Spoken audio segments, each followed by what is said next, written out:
Я никогда не выкидываю остатки ЛДСП, потому что они могут пригодиться в других проектах. Вот такая вот форма, будущая раковина у меня получилась из остатков материала с прошлых заказов.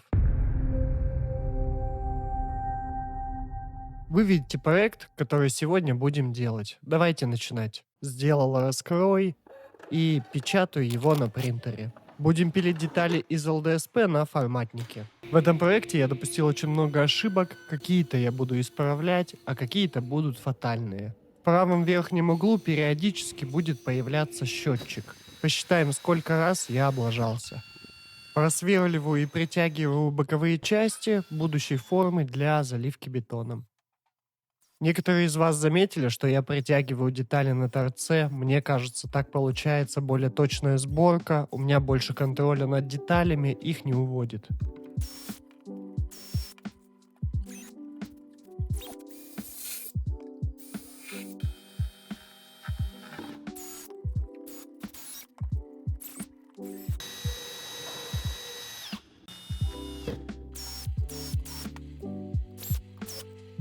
Начинаю собирать форму со стороны крана. Этот козырек мне нужен для того, чтобы получилась ровная поверхность с двух сторон под смеситель. Это самое лучшее решение, которое упростит работу в дальнейшем. Данная палубка собирается под заливку. Оцениваю ее уровень сложности на 6 из 10. В такую форму можно залить любой состав на основе цемента. Можно даже использовать эпоксидку или литьевой мрамор. Это пенопласт. В дальнейшем мы его будем плавить, снижать давление на детали формы и спокойно ее разбирать.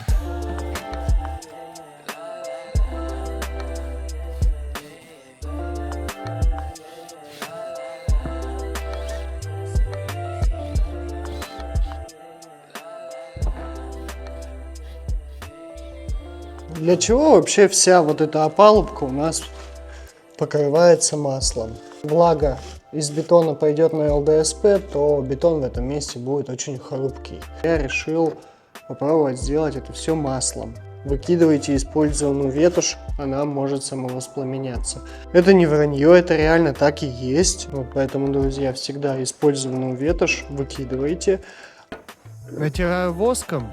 Это нужно для герметизации швов. Излишки герметика легко отойдут от формы.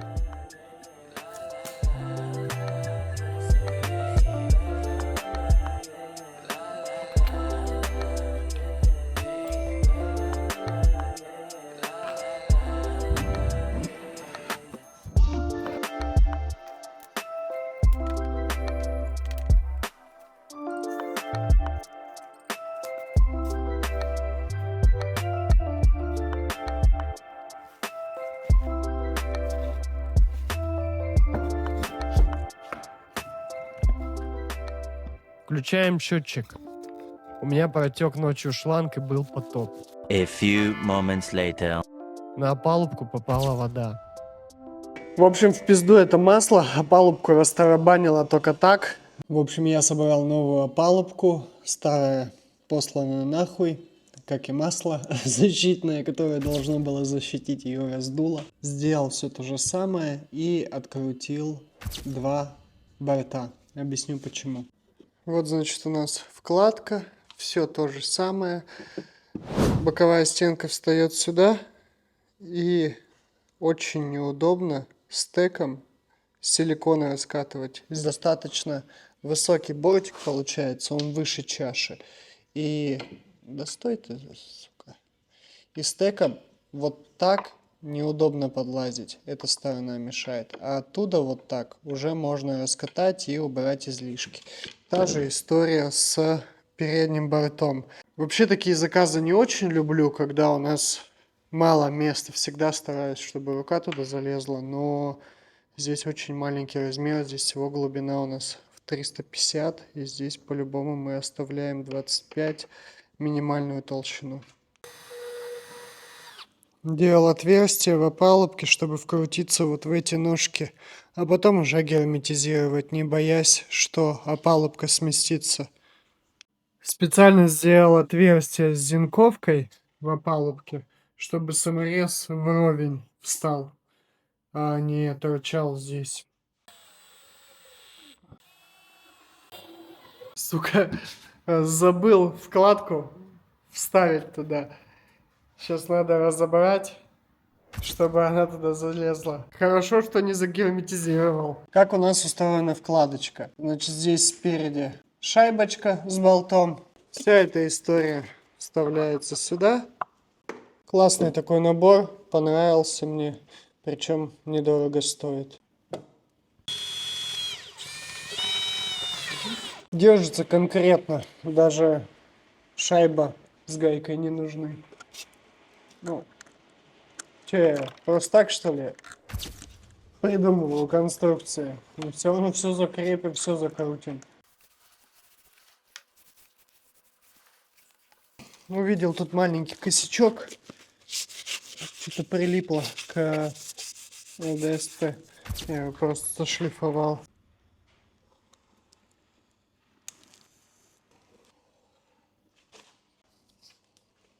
С складкой вообще ничего сложного нет в работе. Наносите герметик. Можно толсто, можно мелко. Я люблю потолще и излишки убрать. Проще становится. Они сразу такой большой линией кладутся и все. Вот так вот. Вот так вот. Вот так вот. Вот так вот. Вот так вот. И просто вот излишки. Шух. A few moments later.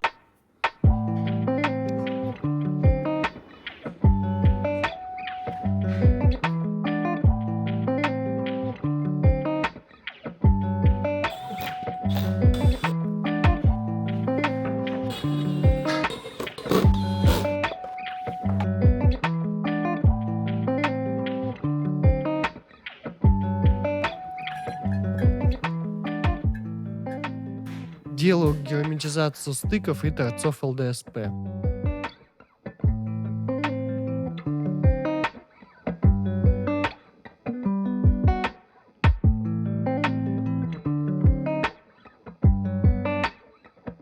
Коробка готова. Я излишки силикона все снял.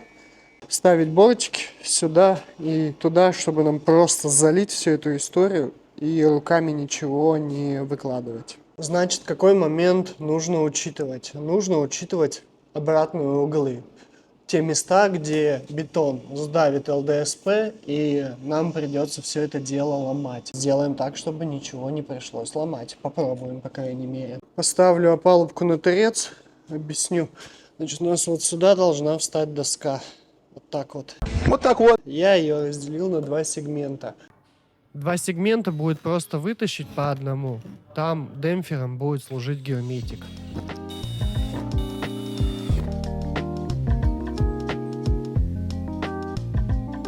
Мне нужно сделать отверстие под вкладку 27-14.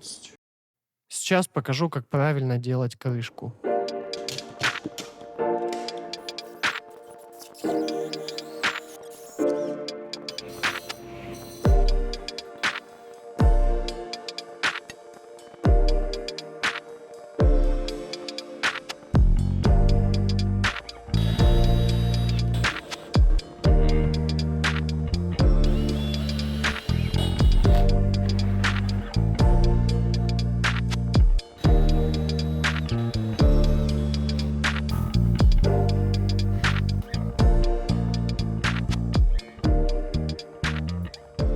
Если хотите попробовать мой состав, вы можете заказать его на сайте. Также начинаю новогоднюю распродажу. Весь декабрь действует скидка в 33% на самостоятельное обучение в формате техничка. Хотите знать подробнее, мои контакты в описании.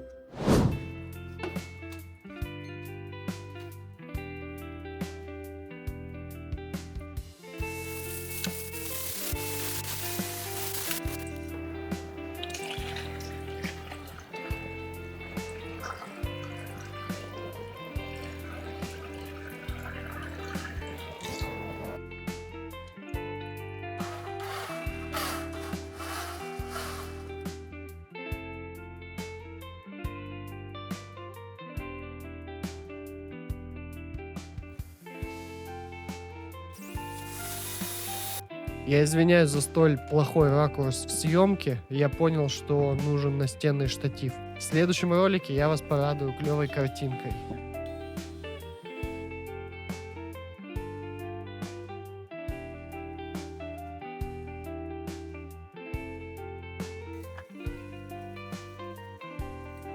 A few moments later. Все принес на шлифовку. Сейчас будем снимать вот эти излишки по контуру. Потому что потом вровень это будет тяжело вышлифовать. Буду шлифовать без воды. У меня тут меняется система. Здесь был потоп сильный. Вот, а сейчас пока воду вообще в цеху отключили на несколько дней. Поэтому будем шлифовать это без воды. Да и в принципе без воды это шлифануть лучше. Лучше, так как не намокает ЛДСП. Ведь при шлифовке слетит герметик. Когда шлифуете без воды, не забывайте про сизы. У меня маска 3М-овская. Это фильтра против пыли. Я защиту снимаю, чтобы продувать их каждый раз после работы. Мы вернулись. Отшлифовали все по контуру. Вот здесь маленький косячок. Это под заглушкой. Плохо пролилось. Но я думаю, когда мы снимем фаску, этого видно не будет. А даже если будет видно, то мы это все в цвет заделаем. Ну и вообще на объекте эта сторона будет установлена впритык к стене. Хочу показать вам разборку с одного дубля. Не буду переставлять камеру. Самому даже интересно, как получится.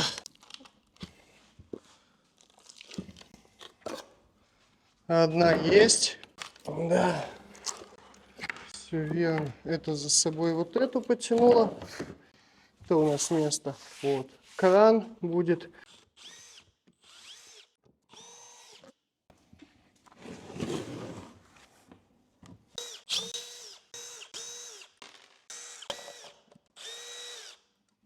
Сзади я откручиваю вкладку из ПВХ, которая там была. То вдруг кто-то гадает, что я там могу откручивать.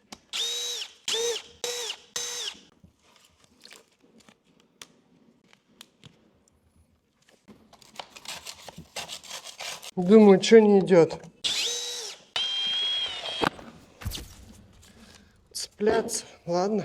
Что? Будем выламывать. Вот он, засранец. Лицо залилось и все.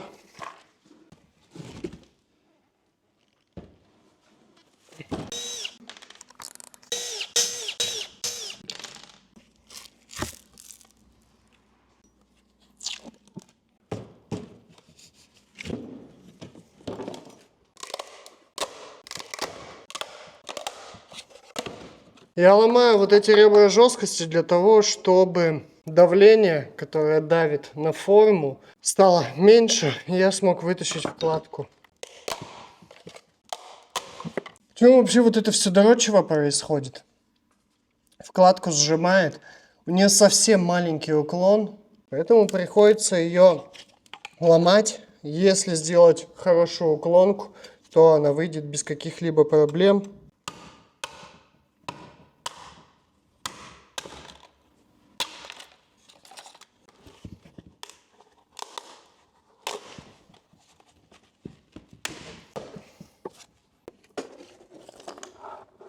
ДСПшка ее держит. Вонючие моменты.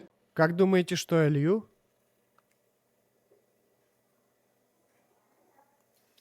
Вот так вот пенопласт у нас исчезает. Ну как исчезает? Плавится, можно сказать. За кадром все это говно я убрал.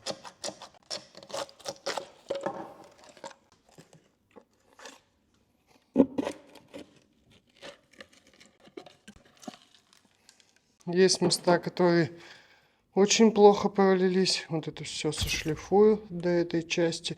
Намазывать не будем. Здесь с излишком в 3 сантиметра.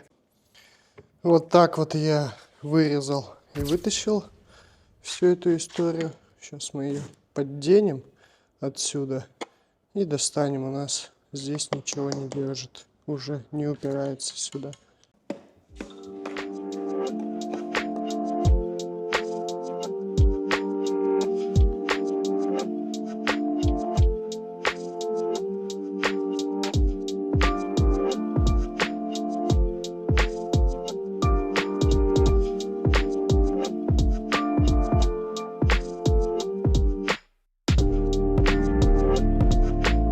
После шлифовки на воду я затираю поры. Покажу вам первый этап, но на деле это я повторял трижды.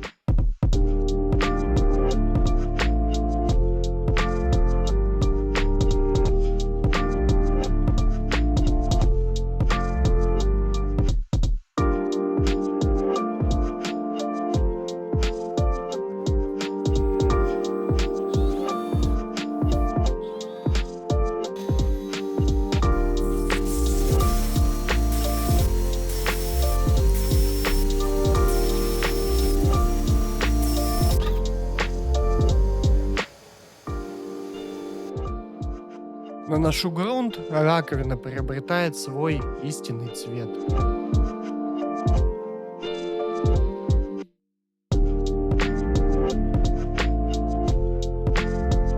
Как настоящий ковбой, в одной руке валик, в другой кисть, грунтуем с двух рук.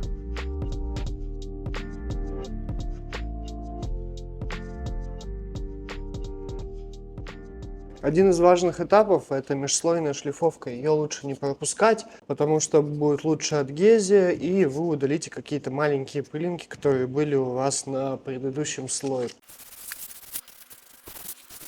Я использую обычную 320-ку для дерева, для пластика она подходит. Покрываю лаком на 2 слоя и готово. Друзья, вот такая вот индивидуальная раковина у нас получилась. Если вам нужна раковина по вашим размерам, можете обращаться. Мои контакты в описании. Всем спасибо, всем пока.